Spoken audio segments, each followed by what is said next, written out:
So here with my boy Marshall Roy, we're gonna do some long range shooting. You've shot a rifle before, right? Yeah, I've shot 22s, and I have shot I've shot shotguns, and I've shot your bolt gun and your AR once, maybe. That's right, at the short range. Yeah. So like I've had my hands on a rifle maybe half a dozen times. Okay. Yeah. So never over 100 yards though. No. Right? No. So the range today we're gonna shoot at is 300. I'm not an expert. I have only, learned what I've learned from some really talented guys. I've got a bunch of friends that have, been to sniper school, and they've passed on their knowledge. And what I've really learned is like it's all about the basics. Like it's all about absolute fundamentals and really letting the rifle do the work. That's the biggest thing. I used to think that it was all about like, you're gonna hold the rifle in the perfect position, and it's actually the opposite of that. You want to almost like touch it as little as you possibly can and really let the platform do its work. Yeah, like get out of its way. Yeah, exactly. And I think the other thing is it's really ultimately, especially for long range shooting, it's really about knowing your platform and your system intimately. So I think like a good shooter who knows his platform super intimately would do better than, let's say, an expert who's just been handed something he has never seen before and never used. And when you say platform, you mean like the gun itself, the trigger, the whole combination, everything about the setup. Exactly, okay. The whole weapon system. Gotcha. So the optic or the scope, the rifle itself, how it's mounted, like whether it is on like a tripod or on a monopod or a bipod, like that whole package, and the bullet, like the bullet matters too because the ballistics are totally different. So really like knowing that intimately, and that's why like sniper school is essentially just tons of shooting and tons of data logging, like keeping track of every single shot, writing down what the conditions were, so that when you go to take a shot when it counts, basically you've already taken that shot before. Like you've already done it. You just flip through your logbook and refer back to what worked. Exactly. And you're like, okay, I know what these conditions are. So we're gonna take Marshall through that and see if we can get him to hit some long range targets. All right, so we're gonna get set up with the rifle. So this is a Remington 700 bolt action 308 on basically a fancy sniper platform. First thing you always do, very first thing, is make sure that the rifle's unloaded, clear it, any gun pointing the muzzle in a safe direction. So we're good there. And we're gonna be shooting suppressed today. And what that means is I'm gonna put a silencer on the end of it. And people think that silencers are like these crazy things they see in the movies that make guns completely silent. It doesn't work like that. What it does do, though, is makes it a little bit more bearable to shoot without necessarily needing ear protection. Marshall and I both have ear protection on because there's other people shooting at the range. But the other big thing that it really does is it tames the recoil a little bit, so it allows you to get the rifle back on target more quickly. I'm gonna go over getting Marshall set up on the rifle here. The biggest thing is you want to be comfortable. So like right now, it's pretty clear that the rifle is too low and you would have to like really get your body down to it, and it puts you in a unnatural position. You want to be at the rifle, just the way that it's sitting and resting should be aiming exactly at the target where you want it. So what we're gonna do is we're gonna raise the front up a little bit, and then we're gonna give you something to bolster the back as well. All right. So let's stick this underneath the big bag in the front.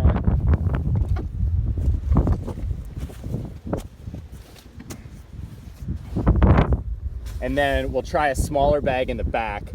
Should I put it under the Under butt, the or butt, under yep. my arm? Yep.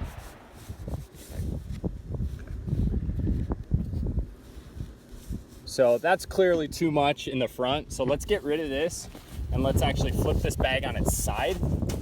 That'll give us a little bit of an in-between height, and then stick that thing under the back. Yeah, that's good. There. So now, if you were to not put any input into the rifle at all, so you don't want that under your arm. Okay. You actually want it under the gun.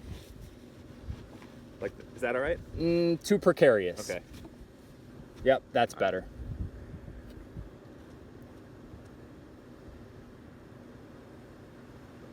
Okay, so I can tell from there that you have to bring the back up a little bit, which Yeah. means the front needs to go down. Okay. So let's just settle it in a little bit more and see if we can get a little bit lower in the front. Go ahead and try that. And then let's also move it all over so that you can get that bag underneath it. Oh, okay. This is already way more comfortable. Yeah. And that's the biggest part, is just figuring out what that natural point of aim is. Now, as we dial it in, take your opposite hand, bring it around, and create a triangle. So you're actually gonna go underneath, around the front. Okay. Yep. And then you're gonna create a triangle. One thing you can do too is you can take your right hand. Marshall's a left-handed shooter, unfortunately, which makes everything confusing and terrible. You can take your left hand and you can actually put it on that bag. And what you can do is, so grab this bag, with your right hand. Okay. What you can do is you can squeeze it to change the height, just a little tiny bit. So you can like squeeze it a little bit to bring it up or let it out to have it go down. Holy crap, that is so cool. Yeah, you can make really small adjustments to get it dialed into that natural point of aim. Just to describe what I'm seeing, like right now, I would probably miss the target probably 12 inches high. And when I go like this, I'm dead center. Dead on. That's so cool. And it basically, even as I kind of talk and breathe and stuff, the crosshairs really don't move off center. And that's really what we want to see happen, is that natural point of aim is locked in. Yeah. If you were to imagine, like if you could just walk away from the rifle right now and magically pull the trigger, it would hit what you want it to hit because there's no input from you at all. Yeah. And that's kind of that common misconception I was talking about in the car, is like, you're not trying to be a hero and hold it in the perfect spot. You're actually getting it set up so that it holds the perfect spot, and then you just gently squeeze that trigger. All right, so now we're gonna go on to the next step. So now we have to have a little talk about ballistics, because a bullet is not a laser beam, right? It doesn't actually shoot completely straight into infinity. It actually has a trajectory, kind of like an arc, right? And eventually it's gonna just hit the ground as it runs out of energy.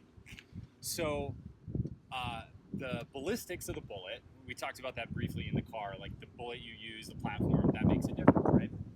And what you can do is you can actually calculate it, because it's pretty much known, like a certain bullet of a certain shape and a certain size that's exiting the barrel at a specific speed is going to carry X amount of energy, and that trajectory is going to look like this. So there's a bunch of apps for iPhone, super handy. There's also like handheld devices. And then what good experienced shooters, hunters, snipers, police marksmen, what they'll do is they'll take their DOPE, the DOPE, data on personal equipment or data on previous engagements, whatever. Everyone just calls it their dope. They'll actually take that information and they'll put it like somewhere on their rifle. They'll have what's called a dope. So they know at 100 it's this, at 200 it's this, at 300 it's this. So on this platform, a 308 with the bullets that we're shooting at 300 yards, which is what we're shooting, there's about 15 inches of bullet drop. So the bullet, if you just shoot it straight, it's going to hit 15 inches lower than you want it to. So we have to take that into account. The way that it is accounted for with a scope is not in inches though, because that changes obviously on the actual range. So shooters use either minute of angle, or the more military version is MRADs. And basically what that is it's a way to calculate 1 MOA is equal to 1 inch at 100 yards, and then an inch and change, but the change doesn't matter for the ranges we're shooting, every 100 thereafter. So for 300 yards, 15 inches is going to be 5 MOA.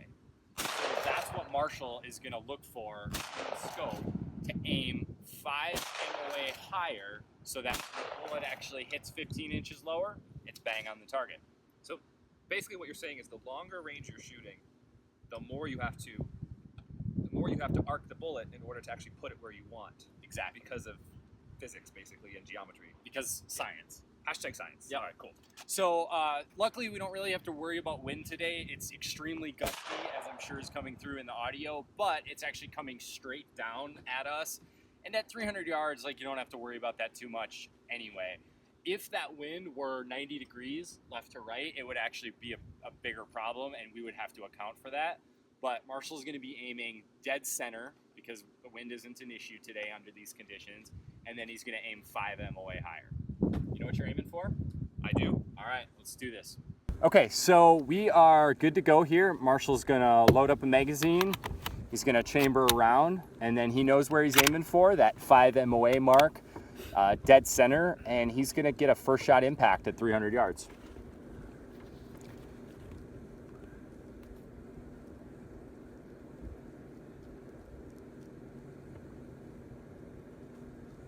So the big thing, again, is getting that rifle to its natural point of aim and then doing as little as possible. He's gonna really kind of just control his breathing and then gently squeeze that trigger.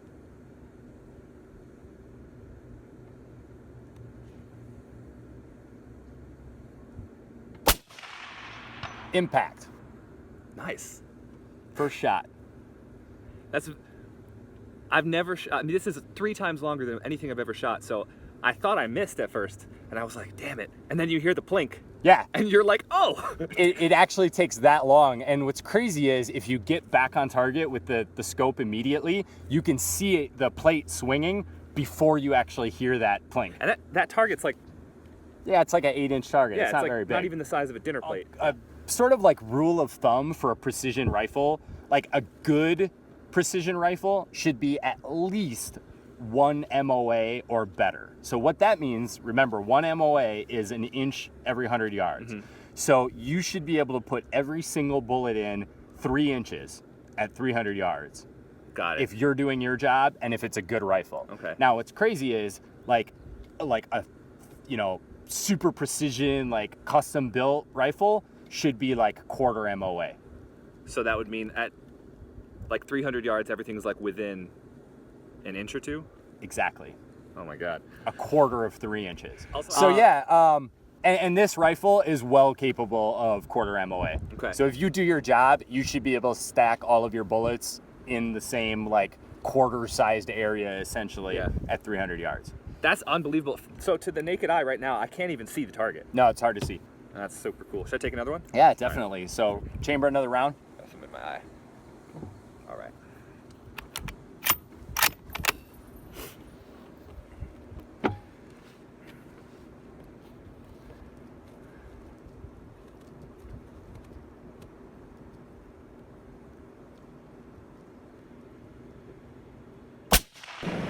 Impact.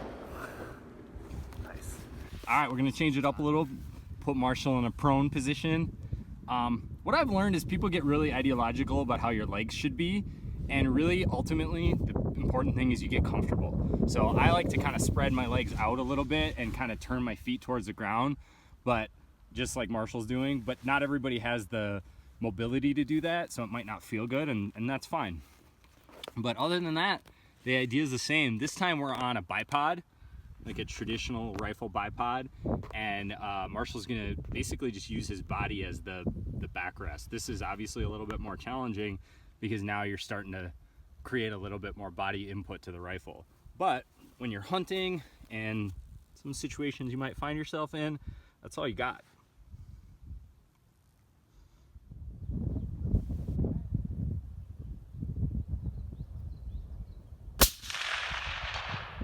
Impact. Shooting can involve way too much walking for a couple of powerlifters. We just walked down to take a look at this target. 200 yards. So we're shooting at a paper target now, and you can see that we got 4 hits right there. And that's kind of what I was talking about. Like, number one, that's not bad. Like, Marshall doesn't have a lot of experience shooting, and you know, it's within a few inches. But we wouldn't make any adjustments to the rifle based on that. Like, it could definitely be shooting a little bit to the left, but because the grouping is pretty large, you know, we wouldn't make any adjustments until we were sure that it was the rifle, not the shooter. But that looks pretty good. That's fun. And if you're hunting, like, you know, feral hogs or deer or something, I mean, is that a kill shot at that distance? That's a dead pig every single time. Okay.